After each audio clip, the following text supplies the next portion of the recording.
నిజంగా కూడా కోనసీమ ముద్రగడ పద్మనాభం గారు నిజంగానే కోనసీమ ఆయన పద్మనాభం గారు కాకినాడ పార్లమెంట్లో ఉన్న కిర్లంపూడిలో ఉన్నారు.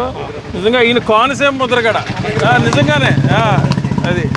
అలాగే మీరు చెప్పినట్టుగాను కాపుల ఏరియాలోను, మా అగ్నికుల క్షేత్ర ఏరియాలోను, చెట్టుబజ్జీల ఏరియాలోను, రాజుల ఏరియాలోను ఇటువంటి విగ్రహాలు చేయగలిగితే నిజంగా అంబేద్కర్ నిజంగా ఈ రాజ్యాంగ నిర్మాత కాబట్టి ఆయన పెట్టిన ప్రవేశాలన్నీ కూడా నెరవేరుతాయి. ఆయన కూడా అందరికీ నమస్కారం. నేను అల్లవరం మండలంలో ఉన్నాను. ఇది కొమరగిరిపట్నం అనే గ్రామం.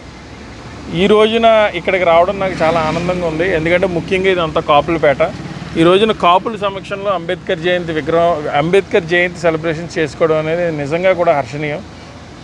నేను పొద్దునుంచి ఒక 20 బొమ్మలకు తిరిగాను. ప్రతి దగ్గర నేను చెప్పేది ఏంటంటే ఏ అంబేద్కర్ విగ్రహం దగ్గరికి వెళ్ళినా సరే అన్ని ఎస్సీ పేటలోనే అంబేద్కర్ విగ్రహాలు ఉంటున్నాయి.